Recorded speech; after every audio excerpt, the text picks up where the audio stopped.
Welcome to Artists in Residences, the Westport Library's virtual artist series. I'm Carol Erger-Fass, exhibit curator at the library.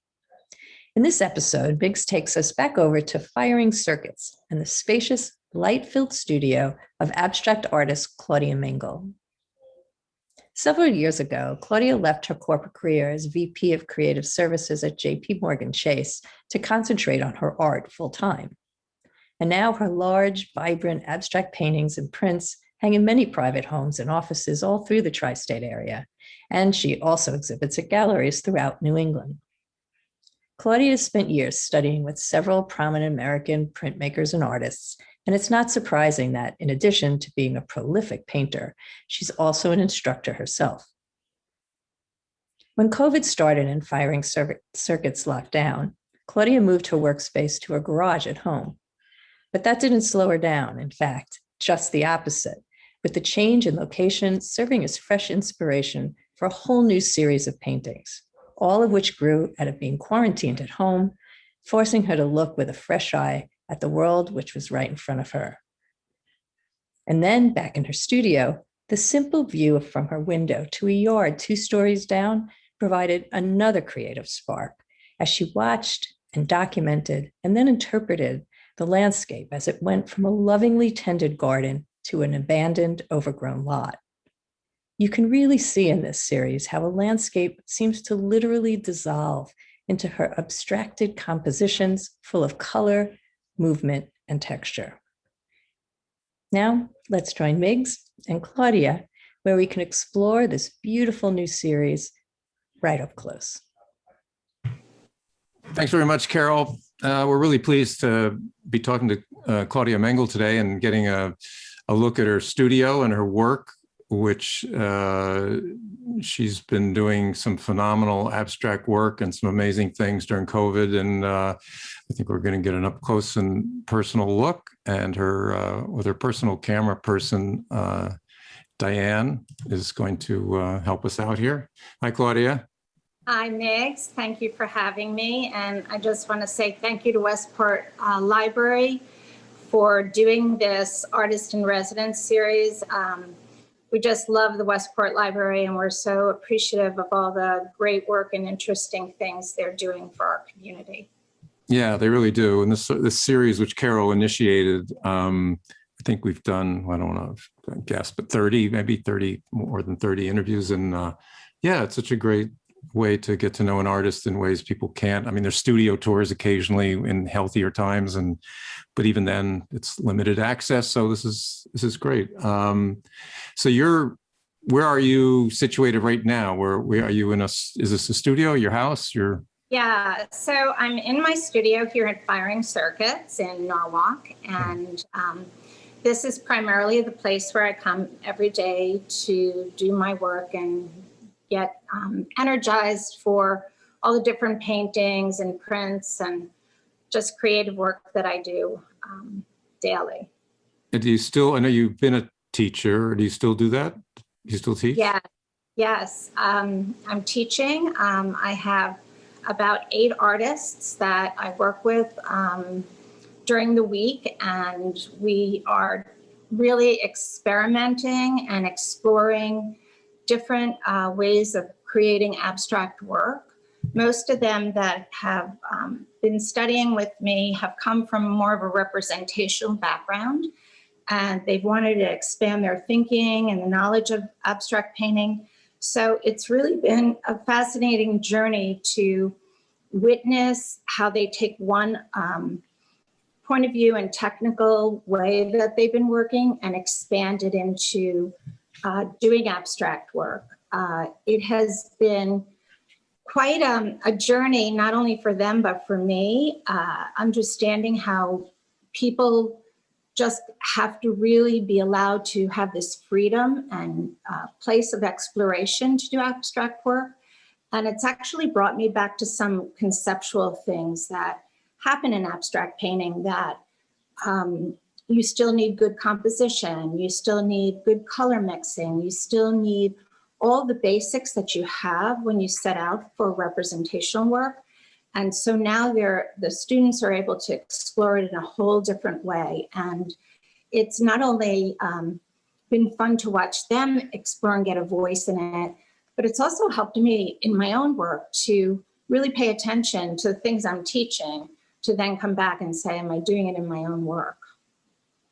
Yeah, I'm fascinated by abstract art because, you know, the conventional thing is you look at something and learn how to draw reflections on the water, learn how to draw leaves on a tree, learn how to do, you know, it's observational. And this little quote from your well, profound quote, I think, from your website, my work comes from not looking, but experiencing the world around me and then translating these visual and emotional perceptions.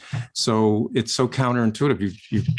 You don't look, but people end up looking at what you do. So what, how, you know. So that's, I think that's actually the magic. Yeah. I think that it's really a place where you actually start to see the world in a different way. Instead of a tree as a tree, you see it broken down into all its abstract parts. So it's really training your eye to see differently. And because I primarily do the figure in the landscape, it's really been a way to really get excited about shapes and forms and composition in nature that we don't always see when we're seeing it realistically. So for my students, what I have to do is say, you can't see the tree as a tree. You need to see the parts of it and put your own voice in it and put your own imagination into it. Because part of the journey, I think, of being an abstract artist is that you're painting from a more intuitive, spiritual place, and not quite an intellectual exercise that we did when we were in art school. So having that foundation is important, but then doing the exploration in a different way is really the challenge. And while I thought it was going to be easy for people to do it, because I feel like I've jumped off to there for such a long time, it's really about a lot of letting go. And that's hard for artists. I was going to say, it's like you're deprogramming because people have learned, you know, where ears go, where the nose goes, where the mouth goes, proportions, this, that, and the other thing. What, you know, again, what a leaf looks like or what a branch looks like. Yeah. So I don't know. Anyway, I'm baffled by it. I've never done it. I mean, my thing, you know, I've never tried it because I wouldn't know where to begin. But anyway, why don't we should start looking at we can see some of your work in the background, but if you want to start getting into deep dive into some of what you're doing. Okay, so maybe what I'll do is start with my latest series that I've been working on for the last few months. It's called Beauty and Destruction. And it started when I moved to firing circuits, and I was pretty enamored with the community around here. And I have a beautiful corner studio. And every morning I would go and I'd open my window to the studio, and there is a house over there which had beautiful gardens in it. And I would watch the man just take care of his land, till the gardens, and grow these beautiful flowers. So I started to paint the gardens outside. I would photograph them, and a lot of times I would just sketch from the window, come back and work. So I'll show you that part of it in my series. And then what happened was, for a period of time, I didn't see him. And a lady was there one day, and I called out to her and asked where he had gone. And she had said he moved away. And then I watched the garden and the land just go into destruction. Mm. And it really caused me to think about what happens when something is so beautiful and then it's just not tended to, or a season ends, or something moves away or dies, that there is just this destructive part that happens. And I just started thinking a lot about how close there is something about something so beautiful and something that has really deteriorated and fallen apart. And so in the abstract painting, I'm always mining for new shapes and forms. So I've spent a lot of time looking outside there, sketching these new forms that are no longer the beautiful flowers and the beautiful landscape, but they're more destructive kind of things. And in that, I started to use different textures and mixed media in the paintings, which I'll show you. I started to paint with joint compound, so you can really dig in and really get this gutsy kind of stroke and mark making that I hadn't done before. I started to really layer up things with torn paper and things that just had a more gutsy kind of feel to the paintings. And I have just gotten very excited about taking this new journey. Just to get, you said joint compound, isn't it what plumbers use, or what is? Yeah, it is. It is what plumbers use. But I'll show it to you in the paint. You add the pigment into the joint compound and you put it on with a palette knife, and then you can cut into it, and it really gives you this beautiful textural quality. So that's been a real great exploration, but it kind of came with the exploration of the destruction of the land and the destruction of these gardens. So I'll take you to the first. Okay. Beautiful and part of the series.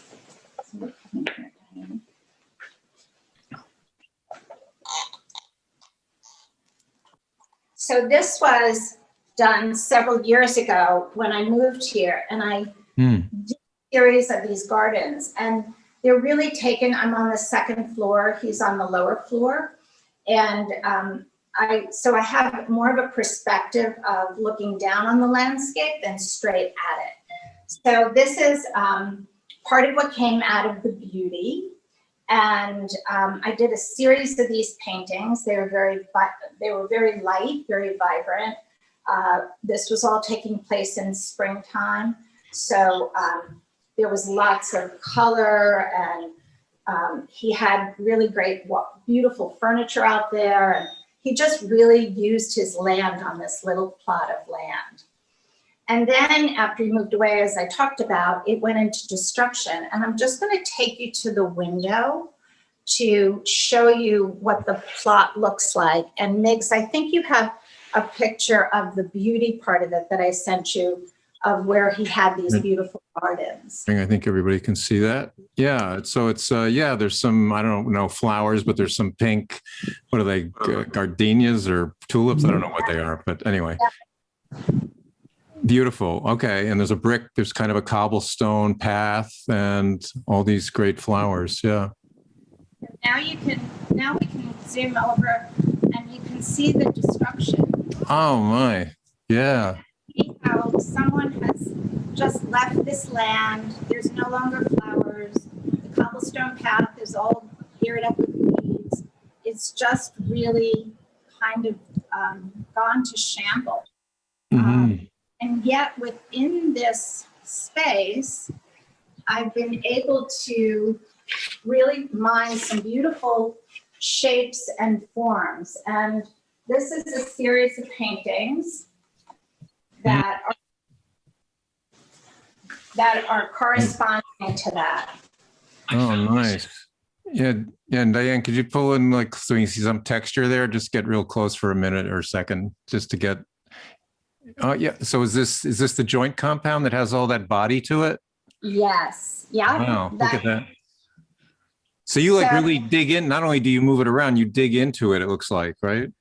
Yeah. It's really gives you this wonderful feeling of mark making, and it gives you these great textural strokes, and actually it's very earthy in what you're feeling about the materials.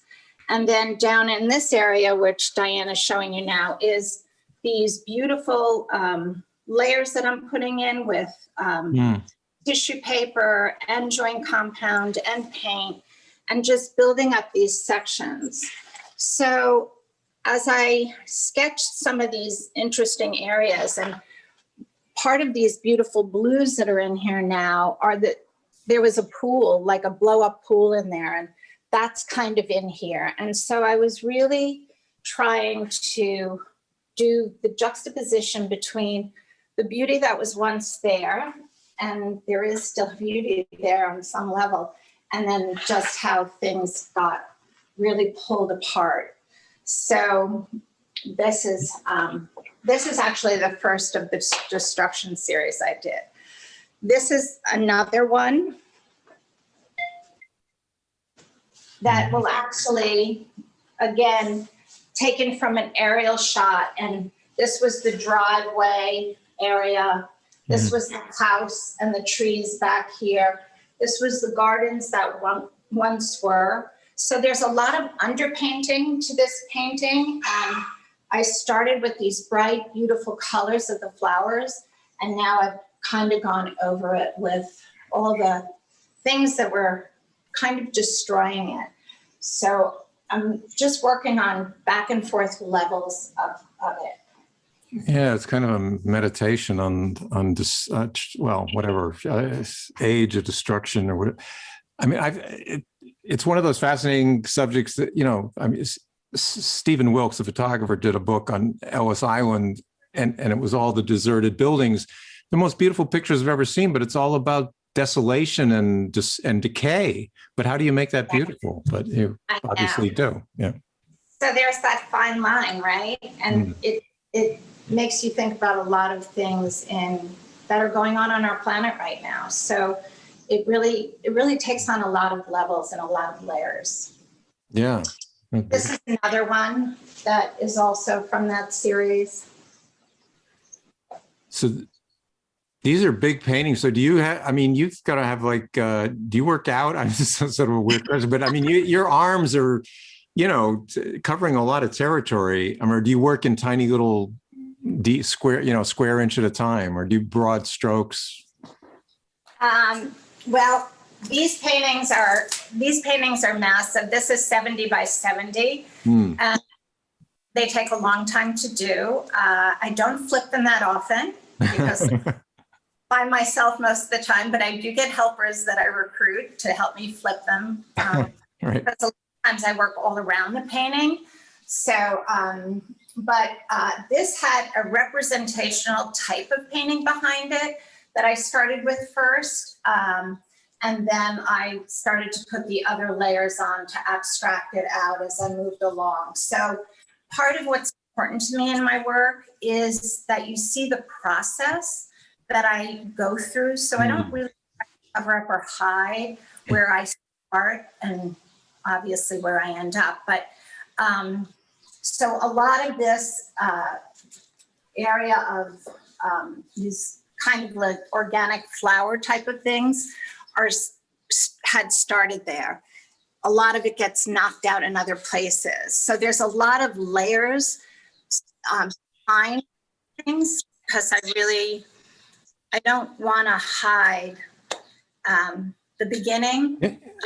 Yeah, and there's a lot of, you're not so precious about the because I can see paint dripping. So there's a liveliness to the, to the application of the paint. I mean, it's real. It's not meant to be, precise and pristine. Yeah.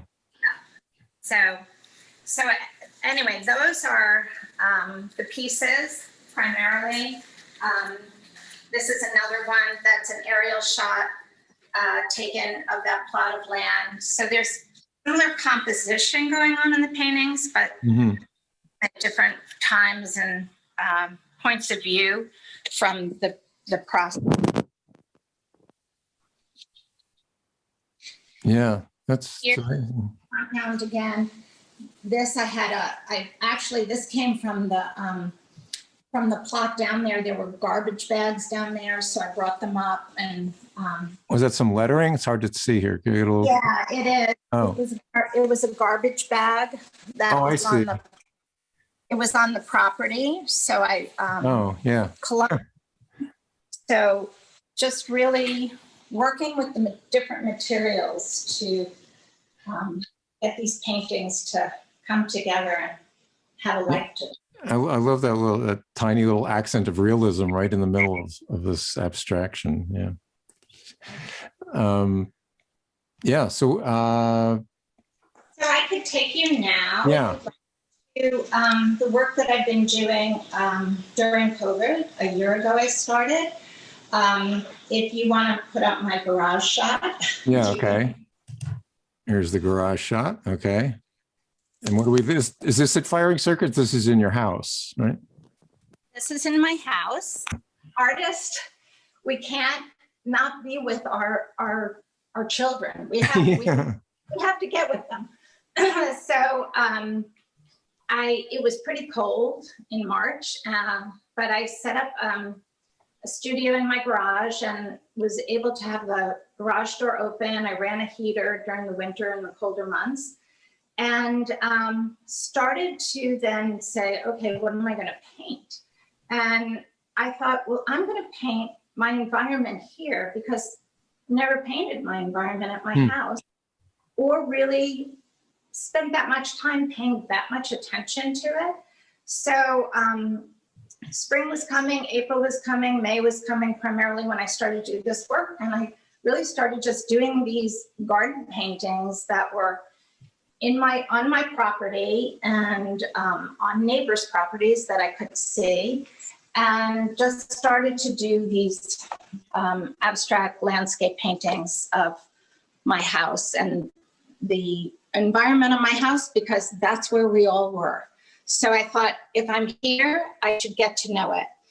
This painting is about the poppies that were coming up in the garden at a time. So I just got very excited about the colors, spending so much time with them.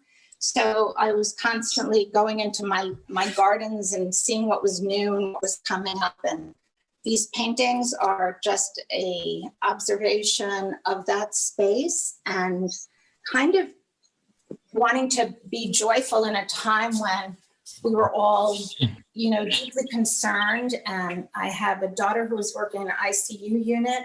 So there's a lot of hardship going on. And I just felt like I needed to paint something light and something that I felt was really projected beauty. And beauty is important to me in my work. And I know that could sound very trite to some people, but I've spent a lot of years painting, and I've been fortunate to study under amazing teachers. And I've been challenged to not paint beauty and to really do different kinds of work.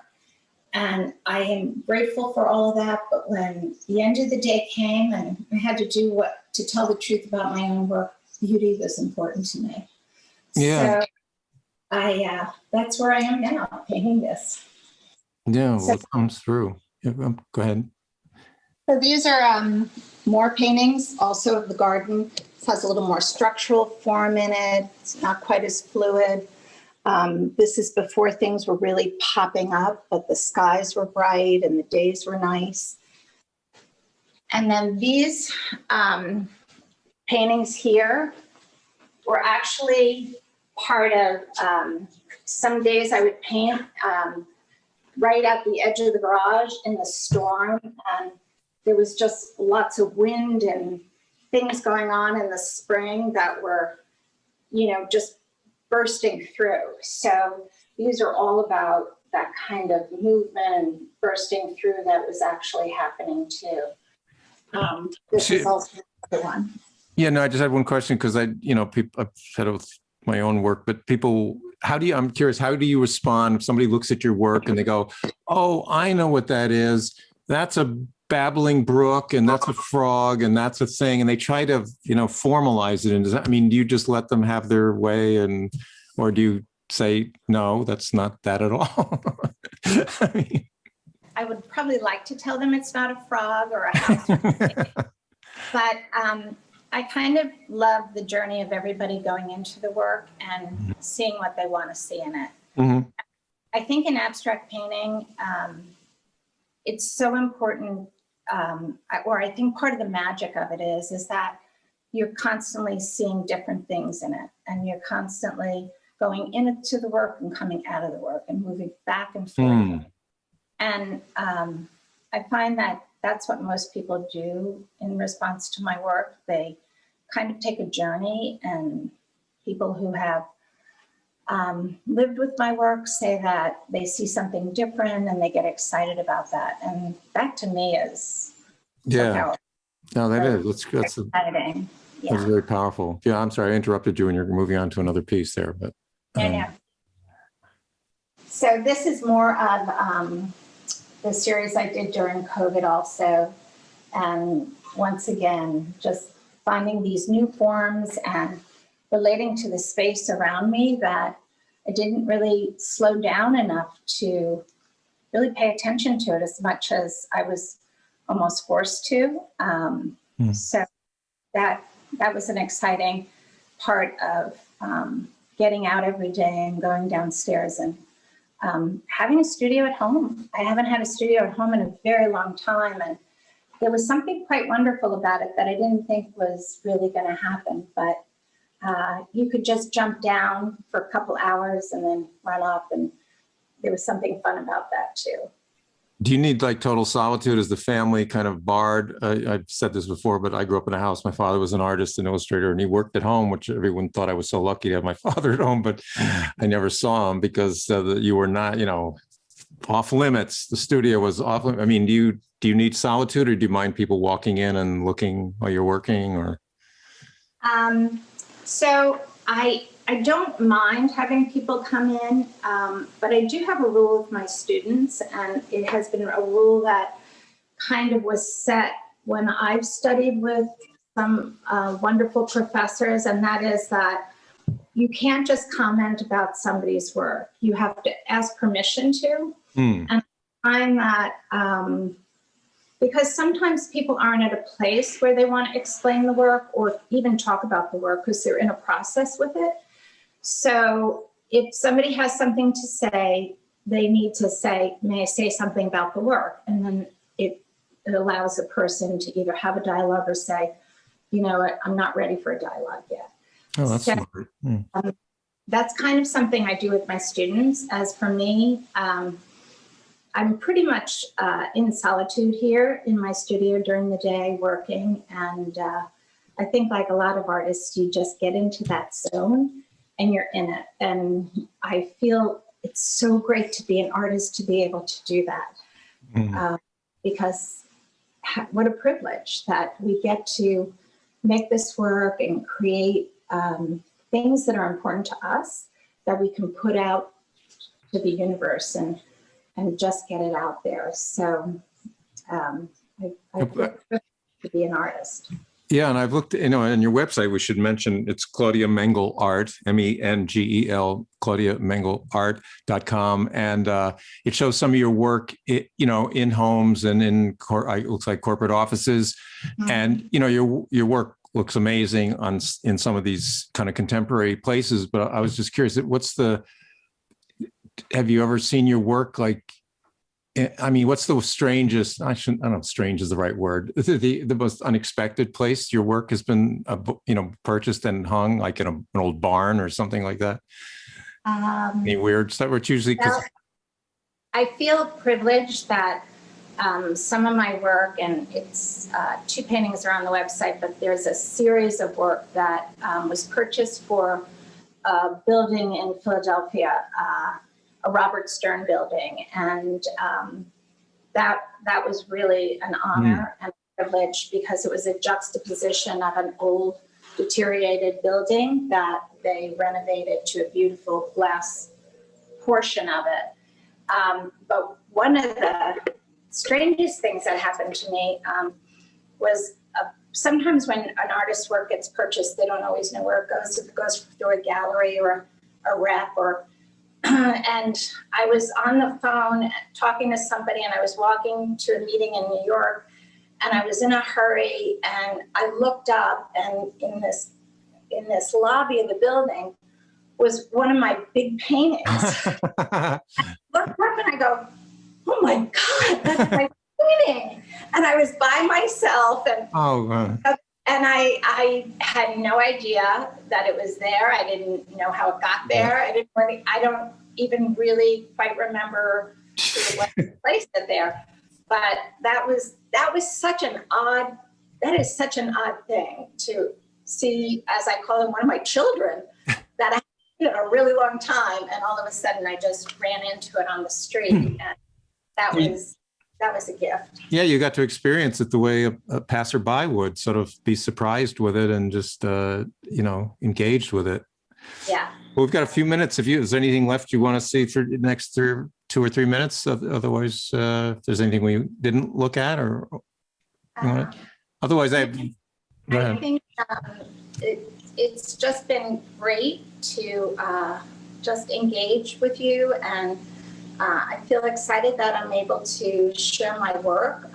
Right now, there's a lot of people who can't share their work because galleries are slowly opening and shows are slowly getting back. But this has been special for me because these bodies of work have really been important. And I'm just excited that we're able to have this time together so I could share that with you.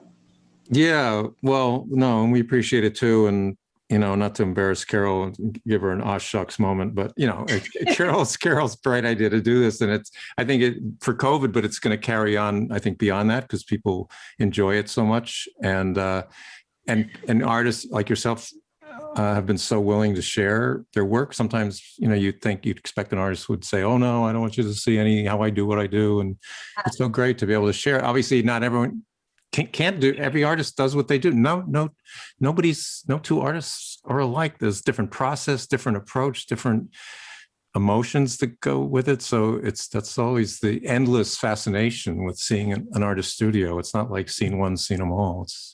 Yeah. And isn't it great that everything every artist does is uniquely their own, and there's no two paintings like it, right? So we're all really fortunate that we get to give our voice to our work and just have people enjoy it. Well, thanks again, Claudia, and thanks again to Diane Johnson for being an expert cinematographer. I think you have to join the union now. What is it? PGA Producers, something of PGA, Producers Guild of America, or Director Cinema. Anyway, so I'll hand it back to Carol, and she can wrap things up. Great. Thanks, Miggs.